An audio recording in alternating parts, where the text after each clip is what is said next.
बिस्मिल्लाहिर्रहमानिर्रहीम। पिछली वीडियो में मैं प्री टर्म्स से मुतल्लिक़ बात कर रहा था, इस वीडियो में भी उसी को कंटिन्यू करूँगा। जैसा कि मैंने पिछली वीडियो में बताया था कि प्री टर्म्स बच्चों के जो मसाइल हैं वो 4 बड़े मसले हैं। अब उनका हल जो है वो मैं इस वीडियो में आप लोगों को बताऊँगा। सबसे पहली चीज़ जो मैंने सेप्सिस का बताया था, उसका हल ये है कि जब भी बच्चे को इन्फेक्शन होता है, छोटे बच्चों में न्यूनेट्स में पीने वाली एंटीबायोटिक्स कुछ ख़ास काम नहीं करती हैं। तो उनको जो है वो इन्फेक्शन और इतनी हद तक ज़्यादा बढ़ के होता है कि उनको आईवी इंजेक्टेबल इंजेक्शंस पे जो है डिफरेंट एंटीबायोटिक्स पे हमें दाखिल करना पड़ता है।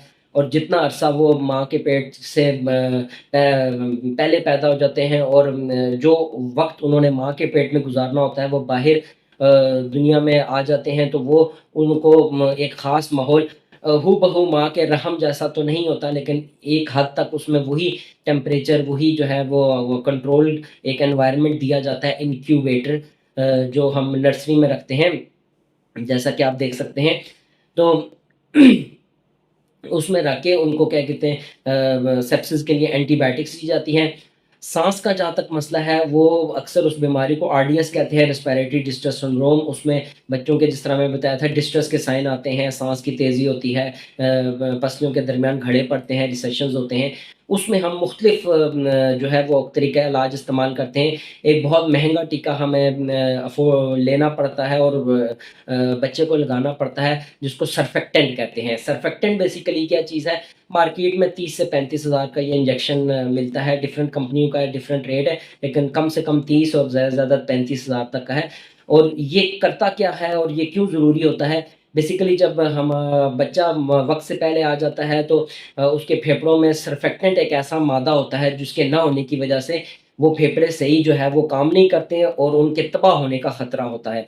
तो सर्फेक्टेंट दिया जाता है ताकि जो है वो फेफड़े जो हैं वो खुले रहें और इस तरह फूलते रहें, साँस लेते रहें और जो है बच्चे को जो हम ऑक्सीजन दें उस पे वो बच्चे का साँस बहाल रहे और आगे मज़ीद जो है बच्चा अपनी ज़िंदगी को गुज़ारने के काबिल हो सके।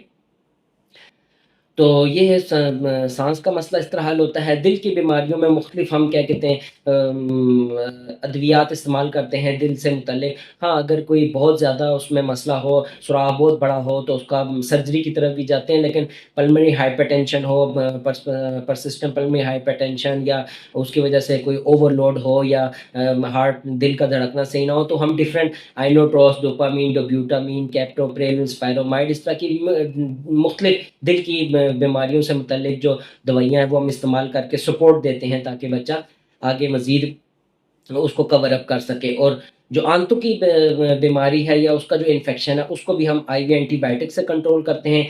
उसके लिए ज़रूरी ये है कि जब भी प्री टर्म बच्चे को दूध शुरू कराएँ तो वो सबसे पहले माँ का दूध होना चाहिए। मदर फीड, ब्रेस्ट फीड होना चाहिए और पहले 10 दिन तक तो कम से कम ख़्याल करें कि माँ का दूध हो। इससे आंतों के इन्फेक्शन के बहुत कम चांसेस होते हैं। डब्बे का दूध हम इस्तेमाल करते हैं तो या फिर हम ज़्यादा मिकदार में स्टार्ट करते हैं तो उससे होने का ख़तरा होता है। इस चीज़ से रोकें, आईवी एंटीबायोटिक्स दें तो वो भी हल हो जाता है। मुझे उम्मीद है इंशाअल्लाह कि प्री टर्म से मुतल्लिक ये मालूमात आप लोगों को इंशाअल्लाह बहुत फ़ायदा जज़ाक